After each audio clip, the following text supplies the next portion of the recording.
I'm the leader of Generational Gap. This project was done by me, Allison Kung, Gina and Leah Park, Lauren Shin, and Ali Yim.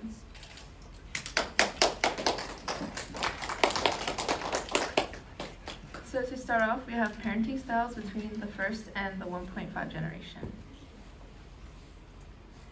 Okay, so first generation is when the first member of a family gains citizenship or permanent residence outside of their home country. The 1.5 generation are children of first-gen immigrants who moved to a new country before or during their early teens, and this is typically around ages 6 through 12.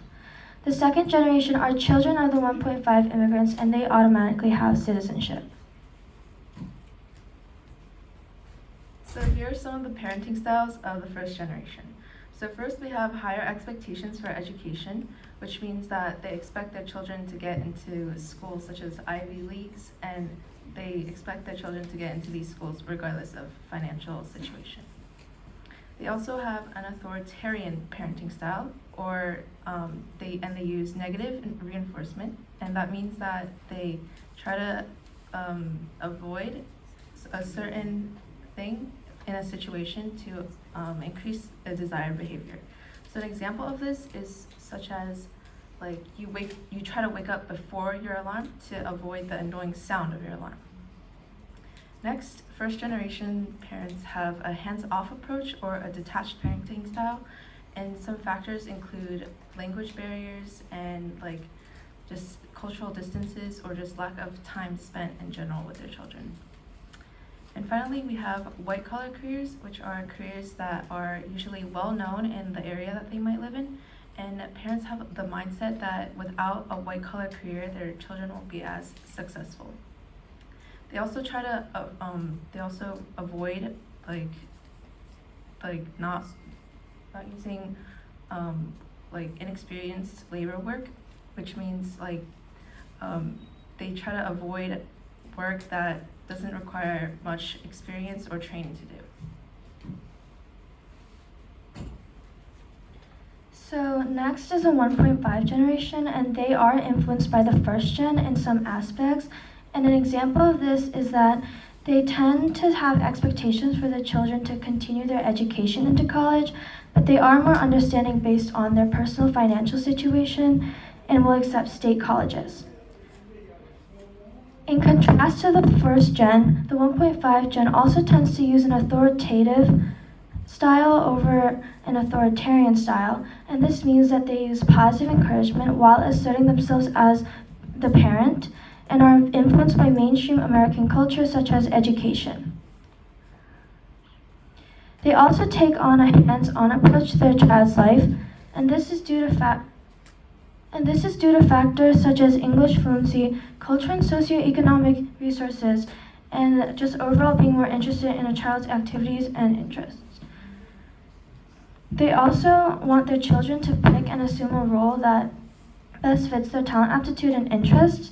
So this means a wider range of careers, since it does extend to blue-collar careers, and these are jobs such as jobs like manufacturing and construction work.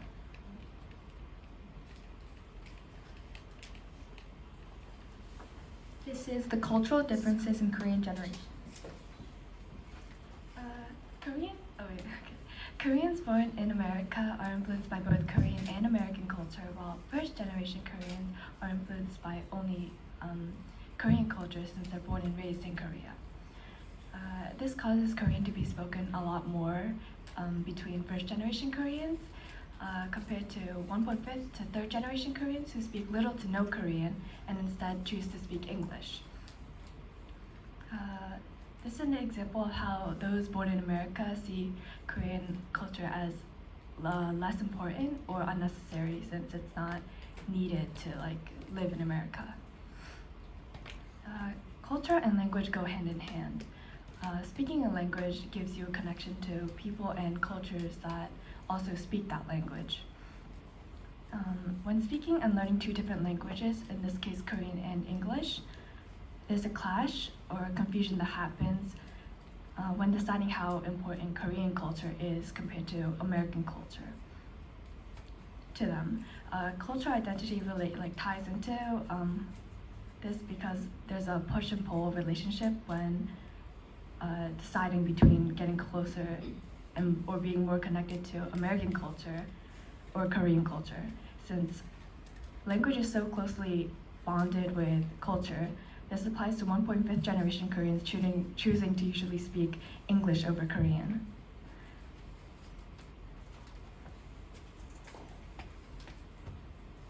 What are the differences in cultural understanding between first generation and 1.5 generation? First generation Koreans don't have values other than South Korean values since they're living in Korea and only being influenced by their Korean parents. 1.5 generation Koreans are influenced not only with Korean values but also with American values and culture. 1.5 generation Koreans have a loss for the Korean culture and have to sort out their identity while simultaneously being pressured to satisfy the expectations their parents have set for the cultural understanding of their root. This is taken from an article written by Portis and Rombot.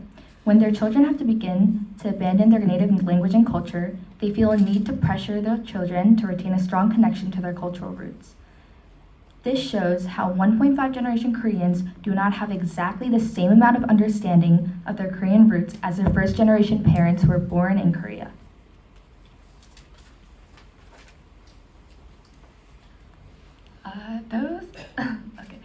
Collectivists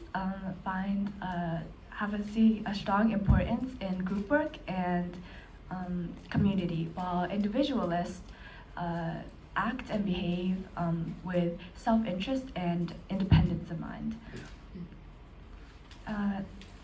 Stated from an article by On, it is written that in contrast to individualistic cultures of the Western Hemisphere, Koreans develop a sense of identity through relationships made in their web of social connections. By being born in Korea, first generation Koreans have a more collectivistic culture or understanding when it comes to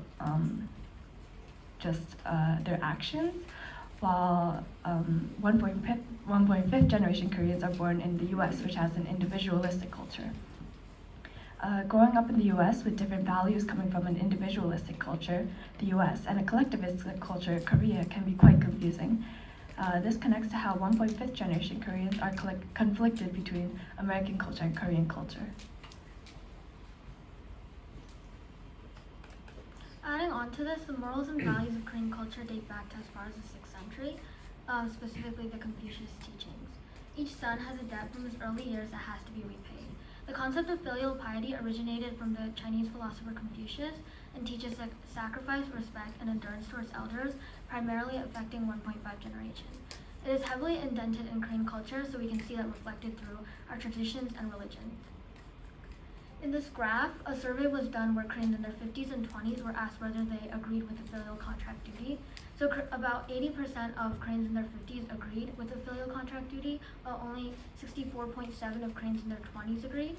This is because there's no strong concept of filial piety in Western culture. So the 1.5 generation, specifically millennials, are raised in an environment where self-growth is prioritized over obligation towards elders. Due to this, almost 20% of elderly Koreans are reported to be living alone, and 51.1% of elderly abuse in Korea were reported to be from the victims' children. Finally, we have assimilation and acculturation. Assimilation is a process where a minority group takes on the behaviors, values, and beliefs of a majority group. This can be completely or partially. And acculturation is a process of learning and incorporating those values, their language, mannerisms, and beliefs of the new country that the immigrant is going to be living in. So regarding mental health, because of the stress that the immigrants have to deal with by embracing and integrating into American standards, they are likely to engage in delinquent activity. More than any other immigrant group, Korean Americans report the highest levels of stress related to acculturation. And for ethnic identity, these Korean immigrants are conflicted about how they're going to identify themselves. They don't know if they're Korean American, American, or Korean. And then regarding assimilation, there are several factors that play into the degree of this assimilation. There is generational status, self-ethnic identification, interactions, involvement, beliefs and customs of their cultural origin, overall preservation of a fundamental sense of self, and finally, community. To elaborate on community, If one is more involved in their Korean culture, like a Korean school or a Korean church, it is proven that there will be a less degree of assimilation. Moving on to acculturation, in the 1.5 generations, and especially in the second generations and later, acculturation is practically unavoidable, and this is due to cultural conflicts between generations as mentioned in parenting styles. Next are elements, which includes behavioral elements, which is one's behavior and knowledge of their majority culture. And then there are psychological elements, which includes one's cultural values, attitudes, their ethnic identity, and affiliation with their culture. And to wrap up assimilation and acculturation, we have an example of cultural conflict. In the quote, it says, "And she doesn't get disciplined if she gets like an F or a D on her test or grade." This is a quote from a Korean mother, and she is saying how she doesn't understand the parenting styles of an American mother. The child of this Korean immigrant mother will have to deal with acculturation since they are exposed to both views. Overall, all of these subtopics are factors and play into the degree of disparity between each generation. Thank you.